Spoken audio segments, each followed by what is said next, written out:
নতুন নোট নিয়ে বিড়ম্বনায় গ্রাহকরা চেষ্টা করেও এটিএম ও সিআরএম মেশিনে টাকা জমা দিতে পারছেন না তারা। একই অবস্থা মেট্রো রেলের ক্ষেত্রেও 250 টাকার নোট দিয়ে ভেন্ডিং মেশিন থেকে টিকিট কাটা যাচ্ছে না।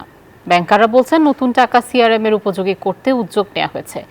বাংলাদেশ ব্যাংক বলছে সফটওয়্যারকে নতুন টাকা চেনাতে কিছুটা সময় লাগবে, দ্রুতই হবে এই সংকটের সমাধান। মিনা ফেরদৌসের প্রতিবেদনে বিস্তারিত। ঈদের নতুন টাকা পেতে কারাকারি হলো এখন, বরং করকরে নোট নিয়ে বিপাকে সাধারণ মানুষ। কাটা যাচ্ছে না মেট্রো রেলের টিকিট, সিআরএম মেশিন জমা নিচ্ছে না আমানত। ঈদের আগে গত 2 জুন বাজারে 20, 50 ও 1000 টাকার নতুন নোট ইস্যু করে বাংলাদেশ ব্যাংক। এই টাকা পেতে সাধারণ মানুষের চেষ্টার অন্ত ছিল না, কিন্তু এখন নতুন নোট যেন এক নতুন ভোগান্তির নাম। টিকিট কেনার মেট্রোর ভেন্ডিং মেশিন নিচ্ছে না নতুন টাকা, এতে বিপাকে পড়েছেন যাত্রীরা।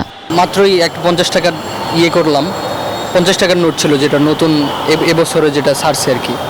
তো ওইটা দিয়ে দেখলাম যে বান্ডেল থাকলে প্রতি সেনমানিতে টাকা বাঁচবে। বিকাশ সেনমানি বান্ডেল কিনে জিতুন প্রতি লেনদেনে। ওইটা নিচ্ছে না। এই টাকাটা আমি আবার সিআরএম মেশিনে জমা দিতে যাচ্ছি, ওইটা নিচ্ছে না। এটা তো খুব প্রবলেম হচ্ছে আমাদের।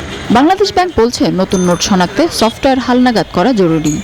ঠিক প্রাককালীন টাকাটা ছেড়েছিলাম নতুন নোট, যার ফলে ব্যাংকগুলো এই নোটগুলোকে তাদের মেশিনকে যে চিনাবে, সে চেনানোর পর্যাপ্ত সময় তারা পায়নি।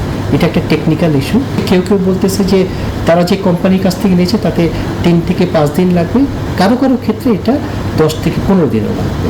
গ্রাহক ভোগান্তির জন্য দুঃখ প্রকাশ করলেও পুরো বিষয়টির জন্য আর্থিক ও অন্যান্য প্রতিষ্ঠানকে দায় দিচ্ছে বাংলাদেশ ব্যাংক। সাধারণ মানুষকে ভোগান্তিতে থাকতে হবে, কিন্তু এই জন্য কেন্দ্রীয় ব্যাংকও দুঃখ প্রকাশ করছে এবং ব্যাংকগুলোর তরফ থেকেও দুঃখ প্রকাশ করা হয়েছে, এবং এর কারণে যে জনগণ সাফারিংস করছে এটা ব্যাংকগুলো ভালোভাবেই অনুধাবন করতে পেরেছে।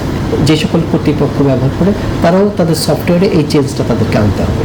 কোনো উৎসবকে সামনে রেখে আর নতুন টাকা না আনার সিদ্ধান্তও নিয়েছে বাংলাদেশ ব্যাংক।